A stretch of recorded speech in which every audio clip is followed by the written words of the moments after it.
নমস্কার, শুভ সন্ধ্যার স্যান্দন টিভির পর্দায় রয়েছে আমি দীপান্বিতা। চোখ রাখবো সংবাদে। ঘূর্ণিঝড় রেমালে তাণ্ডবে লন্দ ভন্ড বাংলাদেশের উপকূল। মৃত্যু 11 জনের, প্লাবিত গ্রামের পর গ্রাম। জলের নিচে চট্টগ্রাম, কয়েক হাজার ঘরবাড়ি বিধ্বস্ত, বিদ্যুৎহীন উপকূলবর্তী অঞ্চল। প্রবল ঘূর্ণিঝড় রেমালে তাণ্ডবে বাংলাদেশের বরিশাল, ভোলা, সাতক্ষীরা, পটুয়াখালী, চট্টগ্রাম ও কুমিল্লার 11 জন মারা যাওয়ার খবর পাওয়া গেছে। রেমালে তাণ্ডবে বিধ্বস্ত হয়ে পড়েছে বাংলাদেশের উপকূলীয় অঞ্চল। ঢাকা সহ সারা বাংলাদেশে ভারী বৃষ্টিপাত হচ্ছে, সঙ্গে চলছে দমকা হাওয়া। বাংলাদেশের উপকূলের বিভিন্ন এলাকায় সৃষ্টি হয়েছে জল উচ্ছ্বাস। জোয়ারের জলে নিঝুম দ্বীপ, মহেশখালী, রাঙ্গাবালী, বরগুনার পাথরঘাটা, বাগেরহাট, মোংলা, সাতক্ষীরা সহ বিভিন্ন এলাকার নিম্নাঞ্চল ও রাস্তাঘাট বৃষ্টির জলে তলিয়ে গেছে। শতাধিক গাছ উপড়ে পড়েছে, বহু ঘর বাড়ি ভেঙে পড়েছে। বিদ্যুতের খুঁটি ও মোবাইল টাওয়ার ভেঙে যোগাযোগ ব্যবস্থা বন্ধ হয়ে গেছে। বিদ্যুৎহীন হয়ে পড়েছে উপকূলীয় অঞ্চল। প্রবল ঘূর্ণিঝড় রেমাল দুর্বল হয়ে বর্তমানে যশোর ও তৎসংলগ্ন এলাকায় অবস্থান করছে। বাংলাদেশের পায়রা ও মোংলা সমুদ্র বন্দরকে 10 নম্বর মহাবিপদ সংকেত নামিয়ে তার পরিবর্তে 3 নম্বর স্থানীয় সতর্ক সংকেত বলা হয়েছে। কক্সবাজার ও চট্টগ্রাম সমুদ্র বন্দরকে 9 নম্বর মহাবিপদ সংকেত নামিয়ে তার পরিবর্তে 3 নম্বর স্থানীয় সতর্ক সংকেত বলা হয়েছে। সেটি আজ সকালে ঘূর্ণিঝড়ের রূপ নিয়েছে।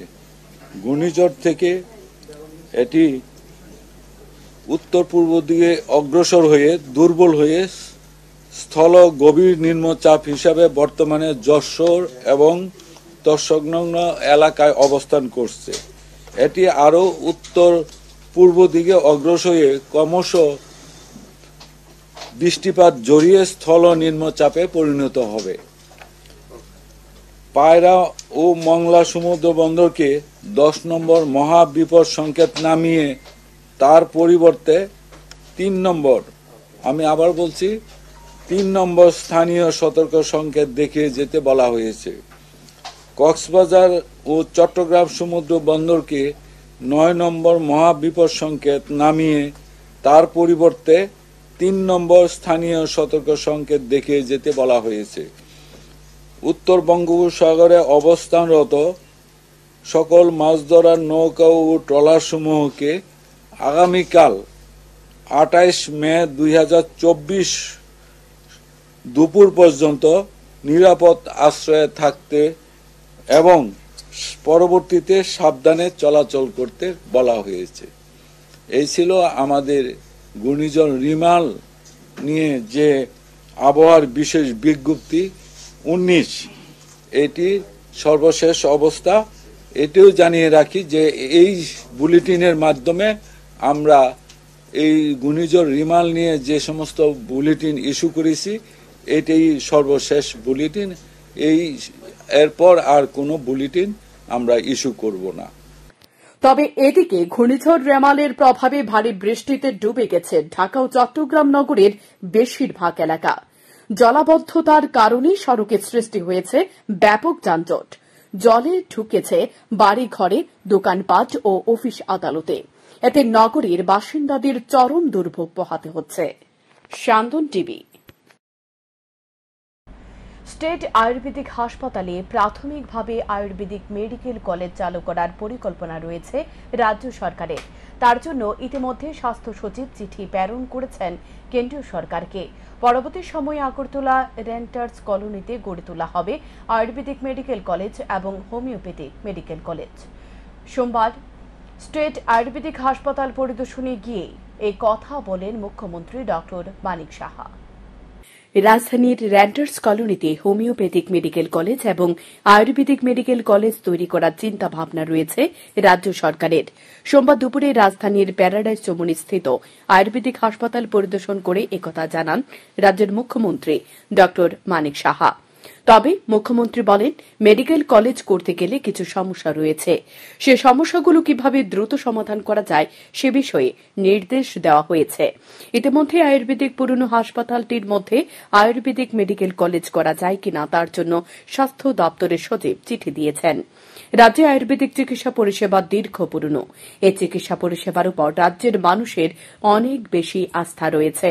তবে আয়ুর্বেদিক হাসপাতালটি বহু বছর পুরনো, তার অবস্থা তেমন একটা ভালো নয়। হাসপাতালের পাকা ভবনটির বহু জায়গা ভঙ্গুর অবস্থায় রয়েছে। সংশ্লিষ্ট দপ্তরের আধিকারিকদের সাথে কথা বলে কি করা যায় তা নিয়ে আলোচনা করা হবে বলে জানান মুখ্যমন্ত্রী। মুখ্যমন্ত্রী আরও বলেন, হাসপাতালের মেডিসিন পরিষেবার জন্য 2 মাসের জন্য ফান্ড দেওয়া হয়েছে।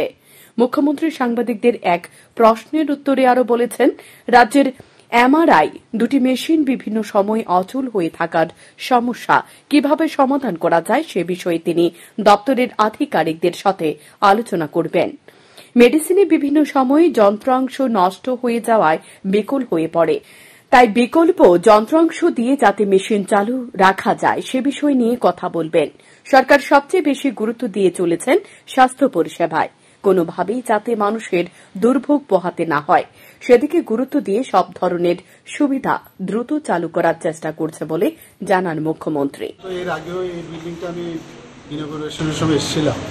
তো এই হসপিটাল তো বহু পুরনো, আর সেই যে বিল্ডিংয়ে প্রথমে আমি ঢুকলাম, স্টেট আয়ুর্বেদিক হসপিটাল সম্পর্কে মানুষের মানে অনেক বেশি এক্সপেকটেশন আছে এবং প্রচুর পরিমাণে পেশেন্ট আসছে এখানে। যা দেখলাম এখানে ওপিডি পেশেন্টও প্রচুর, আইপিডি, এখানে 50টা বেডের ব্যবস্থা আছে, কিন্তু তার থেকেও বেশি পেশেন্ট আছে। এইগুলো দেখার জন্য এসছে এখানে। অনেক জায়গায় পুরনো বিল্ডিং আমার মনে হয় সেটা খুবই ভঙ্গুর অবস্থা। সেটা আমরা নেক্সট টাইম কী করা যায় সেই বিষয়ে আমরা চিন্তা ভাবনা করবো। আর এখানেও আমরা একটা প্ল্যানিং আছে যে এটা আয়ুর্বেদিক ইনিশিয়ালি এটাকে আয়ুর্বেদিক মেডিকেল কলেজ করা যায় কি না, তো সেই বিষয়ে চিঠিও দেওয়া হয়েছে। সেক্রেটারি মহোদয় চিঠি দিয়েছেন। তো প্রথমে আমরা স্টার্ট করব এখানে আয়ুর্বেদিক মেডিকেল কলেজ, তারপরে যেটা রেন্টার্স কলোনি হোমিওপ্যাথিক হসপিটাল আছে স্টেট হসপিটাল, সেটার পাশে জায়গা বলছে আছে। তো দুটো মিলে একসাথে আমরা হোমিওপ্যাথিক মেডিকেল কলেজ এবং আয়ুর্বেদিক মেডিকেল কলেজ সেই চিন্তা ভাবনা আমাদের আছে। কিছু কিছু সমস্যা তো সব জায়গায় থাকে, তো সমস্যাগুলো যাতে তাড়াতাড়ি সমাধান করা যায় সেই বিষয়ে আমি ডিরেকশন দিয়েছি এবং আশা করি সেগুলো কাজে আসবে। যেহেতু মানুষ আয়ুর্বেদ হসপিটালে আসছে কিন্তু বেডের সংখ্যা কম, বেড বাড়ানোর চিন্তা আপনি কোন সরকারের? সেই তো বললাম আমি যে এখানের যদি বিল্ডিংয়ের উপরে আরও যদি আমরা এটা বাড়ানো যায়, দেখতে হবে এটা বাড়ানো যায় কিনা, তাহলে automatically medical Ayurvedic medical college যেহেতু করবো ইনিশিয়ালি, তাহলে বেডও বাড়াতে হবে। তো সেই চিন্তা ভাবনা আছে।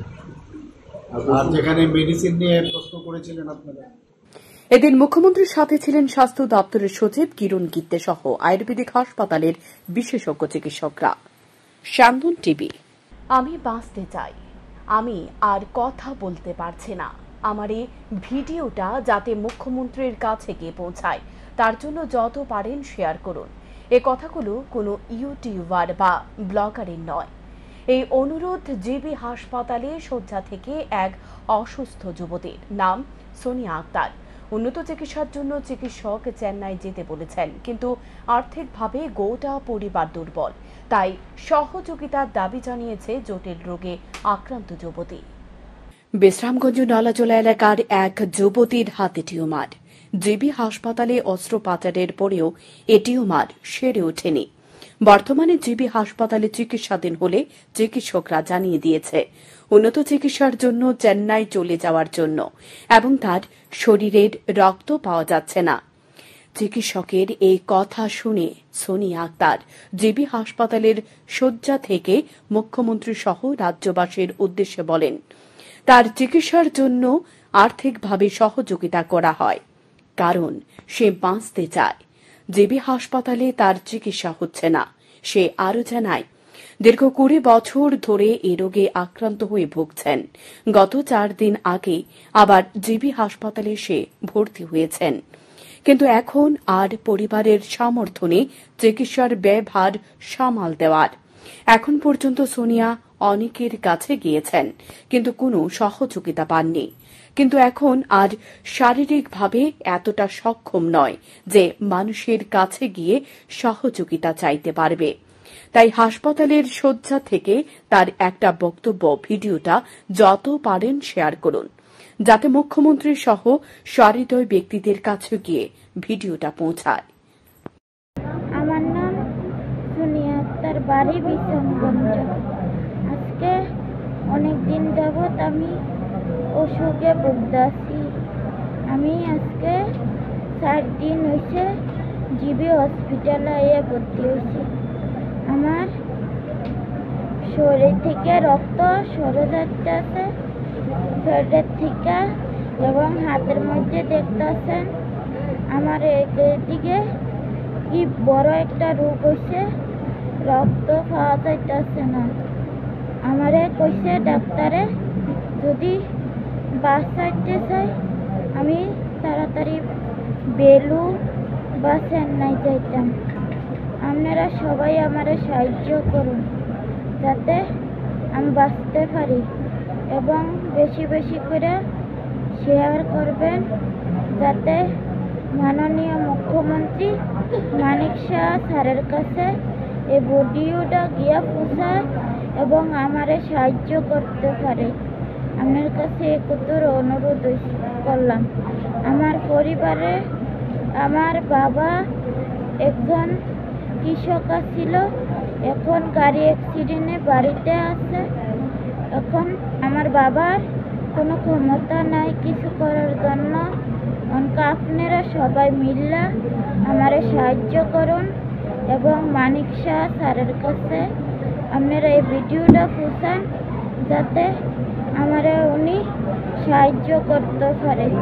আমারে কইছে যত তাড়াতাড়ি সম্ভব তত তাড়াতাড়ি বাইরে যাওয়ার জন্য। আমার কাছে এই ভিডিওটা করা ছাড়া আর কোনো উপায় নেই। আমি অনেকখানো গেছি, অনেক দিন ধরে ঘুরতেছি, আমি কোনো সাহায্য পাইছি না। এবং আমি যে এরকম অবস্থাতে আছি আজকে 20 বছর ধরে, আমার কোনো ভাতা টাতা কিচ্ছু দিচ্ছে না সরকারে বলতে আমার এলাকার মানুষের কোনো দিচ্ছে না, আমার হ্যান্ডিক্যাপ ভাতাও হচ্ছে না। এদিকে জানা যায় সোনিয়ার জন্মের পর থেকে হাতে একটি টিউমার জন্মায়, যা পরবর্তী সময় বেড়ে উঠতে শুরু করে। বর্তমানে তার বয়স 20 বছর। আগরতলা জিবি হাসপাতালে একবার এই টিউমারের অস্ত্রোপচার হয়, কিন্তু এই টিউমারটি সেরে ওঠেনি। বর্তমানে এই টিউমার হাতের অনেকটা অংশ ছেয়ে যায়। সোনিয়ার বাবাও অসুস্থ। অসহায় মেয়েকে কিভাবে সুস্থ করে তুলবেন তা এখনো বুঝে উঠতে পারছে না সোনিয়ার পরিবার। শান্তন টিভি। ঘূর্ণিঝড় রিমাল মোকাবেলার বিষয় নিয়ে মুখ্যমন্ত্রী ডক্টর মানিক সাহা বলেন, সরকার ঘূর্ণিঝড় রিমাল মোকাবেলার জন্য প্রস্তুত। প্রশাসনিকভাবে সকল ধরনের প্রস্তুতি নেওয়া হয়েছে। জানা গেছে রিমাল ক্রমশ শক্তি হারাচ্ছে, এটা সকলের জন্য মঙ্গল। তবে যে কোনো পরিস্থিতি মোকাবেলা করার জন্য সকল দপ্তরকে প্রস্তুত থাকার জন্য নির্দেশ দেওয়া হয়েছে। তো আপনি দেখেছেন যে আমাদের সরকারি তরফ থেকে কালকেও অলরেডি বলেছে, আমাদের চারিদিক থেকে আমাদের ব্যবস্থাপনা খুব ভালোভাবে রাখা হচ্ছে। এর আগেও আমরা করেছি আরেকবার, যখন আমরা অলরেডি এই বিষয়টা নিয়ে আমরা খুব সচেতন। এবং আমার কাছে যা খবর আছে, আমি যে শুনলাম যে অনেকটা রিডিউস, ইন্টেন্সিটিটা অনেকটা রিডিউস হয়ে আসছে। তো সবার জন্য মঙ্গল এই খবরটা শোনার পর আমরা তৈরি আছি। আদারওয়াইজ তো যা সব ডিপার্টমেন্ট ওয়াইজ সবাইকে বলা হয়েছে রেডি থাকার। ধলাই জেলায় শিশু বিক্রয়ের ঘটনার বিষয়ে মুখ্যমন্ত্রী ডক্টর মানিক সাহাকে প্রশ্ন করা হলে তিনি জানান, এই ঘটনার বিষয়ে জানার পর তিনি ধলাই জেলার জেলা শাসকের সাথে কথা বলেছেন। শিশুটিকে উদ্ধার করে মায়ের কোলে তুলে দেওয়া হয়েছে। তবে শিশু বিক্রয়ের ঘটনা আগে বেশি ঘটত। বর্তমানে এই শিশু বিক্রয়ের ঘটনা তেমন একটা ঘটে না। তারপরও এই ধরনের ঘটনার খবর আসার সাথে সাথে প্রশাসন পদক্ষেপ গ্রহণ করে। শিশু বিক্রয়ের ঘটনা যেন না ঘটে তার জন্য সরকার প্রয়াস চালিয়ে যাচ্ছে বলেও জানান মুখ্যমন্ত্রী। যেদিনই খবরটা পেয়েছে মানে ডিএম সাহেবের থেকে আমি সাথে সাথে খবর নিয়েছি যে ওকে সাথে সাথে ওকে দেওয়া হয়েছে, তাকে ফেরত দেওয়া হয়েছে। কিন্তু ওখানে দেখুন এইগুলো তো আগে আমরা দেখতাম, আগে যারা বলছে বিরোধী দলের যারা বলছে তাদের সময়ে নিউজ পেপারটা আপনারা বের করুন, প্রতিদিন থাকতো। এখন হঠাৎ করে আসছে, তাও আপনার ধলাই জেলায় যেখানে 10% আরও বেশি আমরা এখানে আর্থিক সাহায্য আমরা কিন্তু 10% বেশি করি, তো সেখানে তো এরকম হওয়ার কথা না। তো এগুলো অনেক বিষয় আছে, সামাজিক সমস্যা আছে, এগুলো যেভাবে ওরা ফলো করে লিখেছে এরকম না। কিন্তু প্রতিবার দেখুন এই ধরনের খবর আসা মাত্রই সাথে সাথে আমাদের সরকারি তরফ থেকে আমরা তার অ্যাড্রেস করি এবং সেটা যাতে এরকম না হয় তার জন্য আমরা চেষ্টা করি। কিন্তু এগুলো খালি কথা বলার জন্য বলে একবার মনে করি এটা একটা ইস্যু নিয়ে করা যায়, কিন্তু ইস্যু করার কোনো সুবিধা নেই, কারণ আমরা অনেক বেশি সচেতন। সমস্যা হতে পারে ওই জায়গায় কেন হলো, তা আমি আজকে বলেছি, চিফ সেক্রেটারি মহোদয়কেও বলেছি বিষয়টা আরও পুরো ডিটেলস আমাকে দেওয়ার জন্য। উনি সাথে সাথে আমাকে সেদিনই পাঠিয়েছিলেন কি করছেন, আমাদের ডিস্ট্রিক্ট ম্যাজিস্ট্রেটের মাধ্যমে, SDM এর মাধ্যমে ওখানে কি করছেন, তাকে টাকা পয়সা দেওয়া হয়েছে, সব করেছেন। এরপরও আমি বলবো যে আরও বেশি আমাদের সামাজিকভাবে আমাদের আরও অ্যাওয়ারনেস দরকার এই ধরনের ঘটনা যাতে না হয়, এবং কোনো অবস্থায় আমরা সেটাকে মান্যতা দেব। বিএসএফের পোশাক পরিধান করে বিশ্রামগঞ্জের পর এবার বিশাল করে প্রতারণার শিকার দুই ব্যবসায়ী।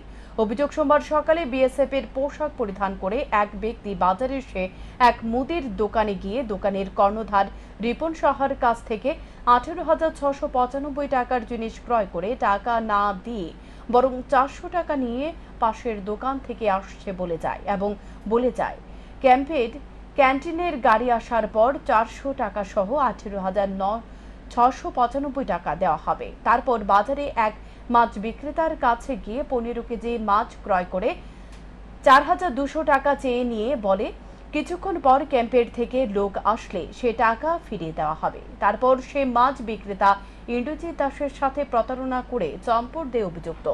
এ ঘটনায় ব্যাপক চাঞ্চল্য সৃষ্টি হয়েছে বিশালগড় বাজারে। বিশ্রামগঞ্জের পর বিশালগড় বাজারে এ ধরনের ঘটনা রীতিমতো আতঙ্ক হওয়ার মতো ঘটনা। ব্যবসায়ীদের পক্ষ থেকে দাবি উঠছে অভিযুক্ত ব্যক্তিকে গ্রেফতার করে কঠোর শাস্তি দেওয়ার জন্য।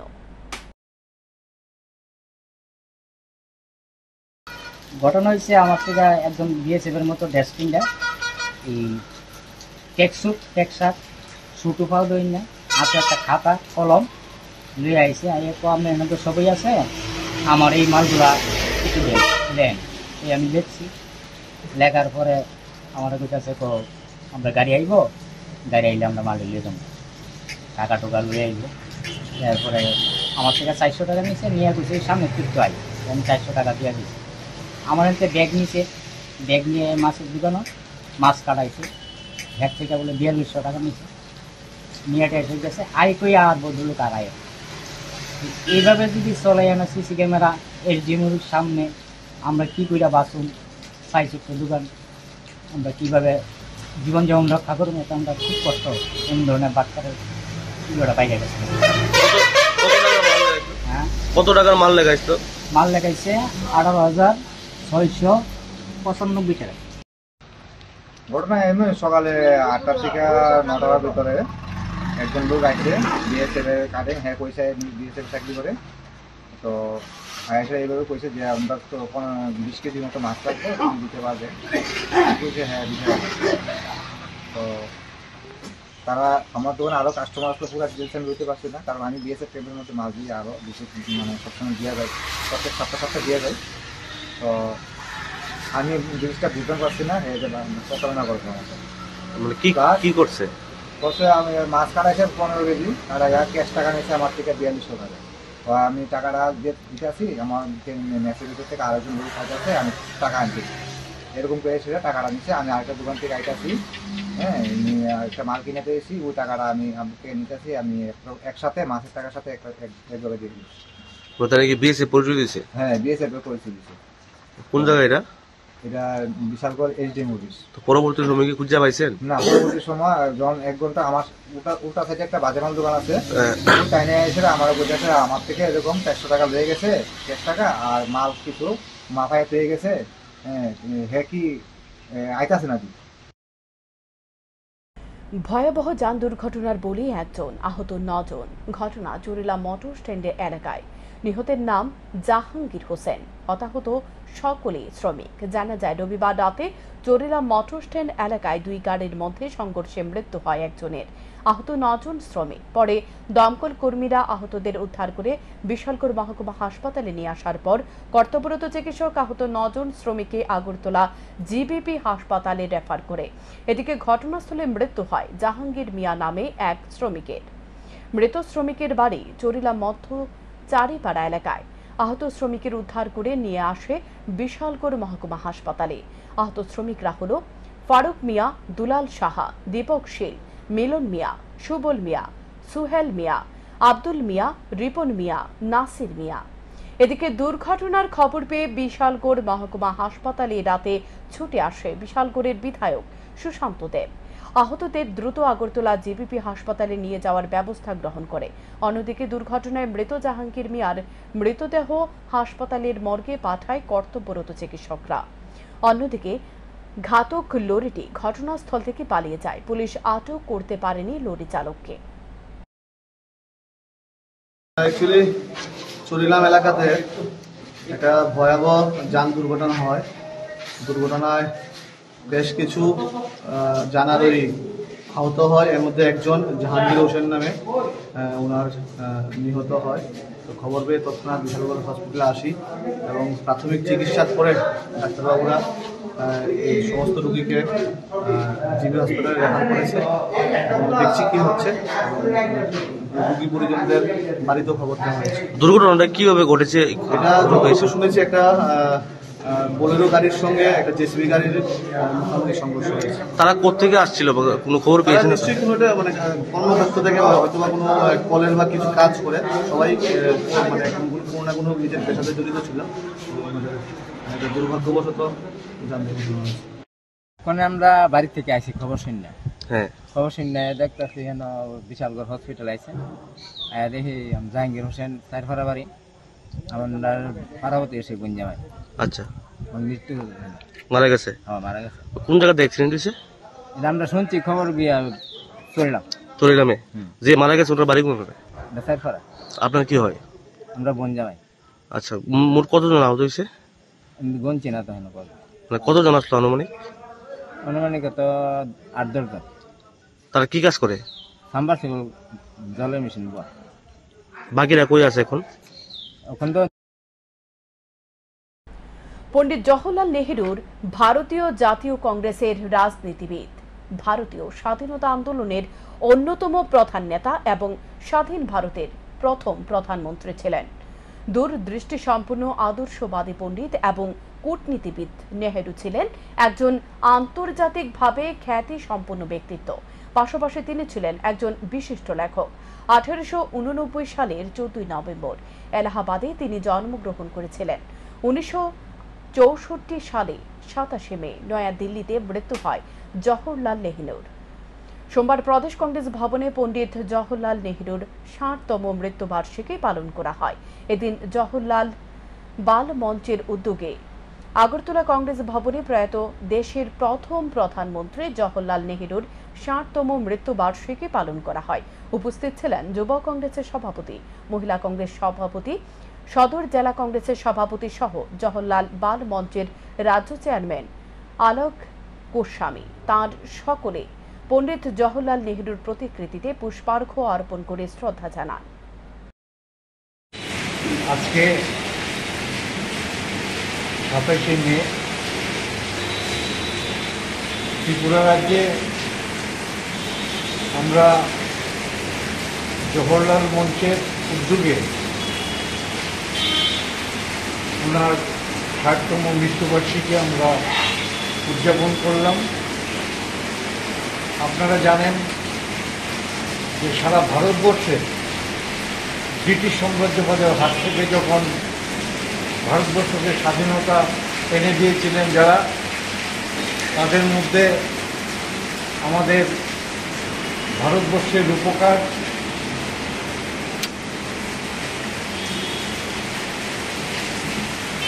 পণ্ডিত জওহরলাল নেহরু। উনি ওনার কৃতিত্বের মাধ্যমে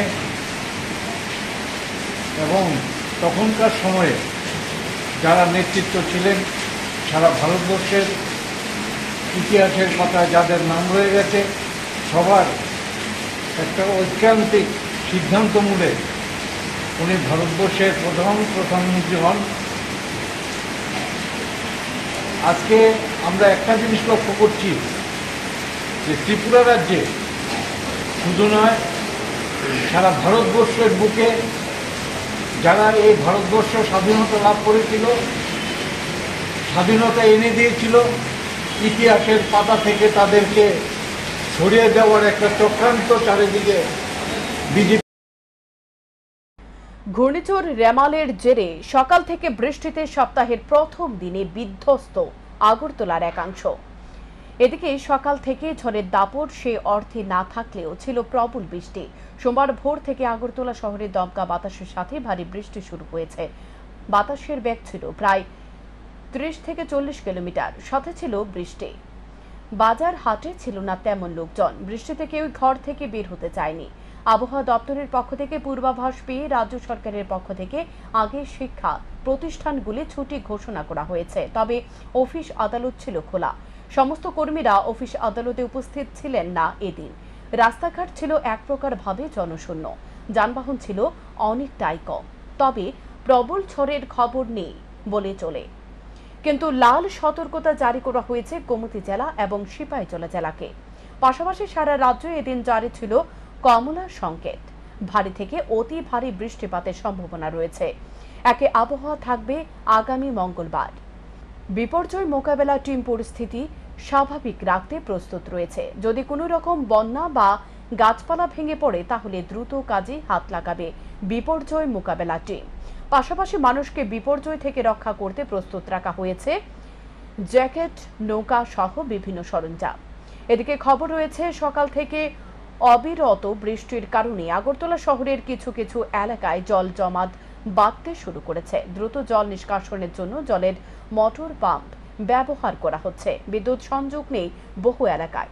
ব্যাহত হয়েছে বিমান পরিষেবা। তবে এখনো আকাশে কালো মেঘ রয়েছে। মুষলধারে বৃষ্টি হওয়ার সম্ভাবনা রয়েছে।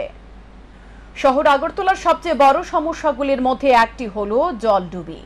সামান্য বৃষ্টি হওয়ার সাথে সাথে আগরতলা শহরের নির্মাঞ্চলগুলি জলমগ্ন হয়ে যায়। বাম আমল থেকে এই সমস্যা চলে আসছে। বিজেপি সরকার প্রতিষ্ঠা হওয়ার পর আগরতলা শহরের জল নিষ্কাশনী ব্যবস্থা উন্নত করা হয়েছে। বৃষ্টির জল নিষ্কাশনের জন্য আগরতলা শহরের একাধিক স্থানে বসানো হয়েছে উন্নত মানের পাম্প মেশিন। সোমবার বৃষ্টি হওয়ার সাথে সাথে এই পাম্পগুলি পরিদর্শনে বের হন নিগমের মেয়র দীপক মজুমদার, কর্পোরেটর রত্না দত্ত সহ অন্যান্যরা। পাম্প মেশিনগুলি পরিদর্শন করে দেখার পর নিগমের মেয়র দীপক মজুমদার বলেন, সমগ্র বছর আগরতলা পুর নিগম বৃষ্টির সময় প্রস্তুত থাকে। প্রাকৃতিক দুর্যোগের জন্য বিশেষ ব্যবস্থা নেওয়া হয়েছে। সকল পাম্প চালু রয়েছে। ডিজেল চালিত 5টি পাম্প রয়েছে। বজ্রপাত হলে কিছুটা সমস্যা হয়ে যায়। বিদ্যুৎ চালিত পাম্পগুলি বন্ধ রাখতে হয়। ফলে কিছু সময়ের জন্য জল জমে যায়। প্রাকৃতিক দুর্যোগ মোকাবেলা করার জন্য অতিরিক্ত কর্মী রয়েছে। দিবারাত্রি কাজ করছে কর্মীরা।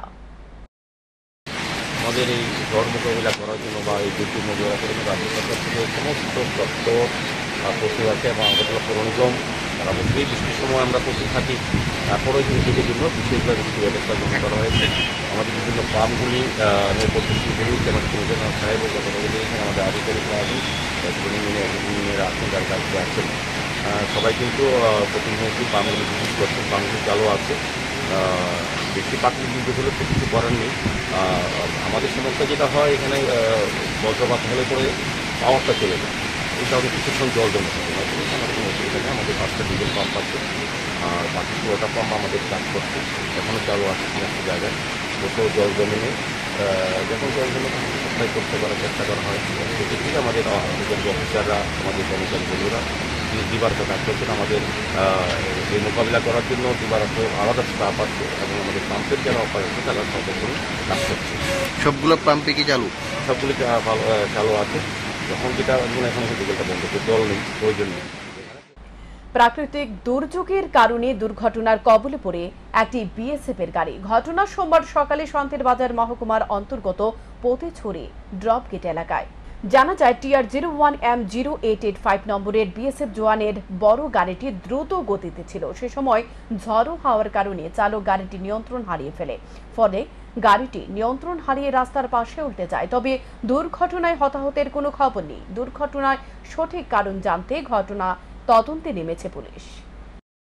মাসে ন্যূনতম বেতন 18,000 টাকা করা, বার্ষিক বোনাস, পেনশন ও নিয়মিতকরণের সুবিধা সহ 9 দফা দাবির ভিত্তিতে সোমবার খোয়াইয়ের জেলা শিক্ষা বিভাগে ডেপুটেশন প্রদান করা হলো মিড ডে মিল কর্মীরা। এদিন কুক কাম হেল্পার্স ওয়েলফেয়ার কমিটির রাজ্য কমিটির উদ্যোগে বিভিন্ন পেশাগত দাবির ভিত্তিতে খোয়াই জেলা শিক্ষা আধিকারিকের নিকট ডেপুটেশন প্রদান করা হয়। দাবি সম্মিলিত স্মারকলিপি তুলে দেওয়া হয়েছে জেলা শিক্ষা আধিকারিকের হাতে। প্রতিনিধি দলে ছিলেন বীর কুমার দেববর্মা, অশোক দেববর্মা, স্বর্ণলতা দেববর্মা সহ রত্না দেববর্মা। আমরা যে কুক কাম হেল্পার স্টেট কমিটির তরফ থেকে আজকে খোয়াই ডিস্ট্রিক্ট জেলা শিক্ষা আধিকারিক কাছে ডেপুটেশন দেওয়া হয়েছে। আজকে ডেপুটেশনের আমরা দাবি আসলে 9 দফা দাবি। মিড ডে মিল কর্মীদের ন্যূনতম বেতন 18,000 টাকা করতে হবে। 2 নম্বর দাবি হলো 10 মাসের পরিবর্তে 12 মাসে পারিশ্রমিক প্রদান করতে হবে। এখানে উল্লেখ্য যে গ্রীষ্ম পূজার ছুটি 2 মাসের 15 থেকে 20 দিন কাজ করা সত্ত্বেও আমাদের কোনো পারিশ্রমিক প্রদান করা হয় না। তাই মহোদয় নিকট বিনীত অনুরোধ আমাদের যেন পুরো বছর পারিশ্রমিক প্রদানের। এখনকার মতো সংবাদ এ পর্যন্তই। চোখ রাখুন স্যান্দন টিভির পর্দায়। নমস্কার।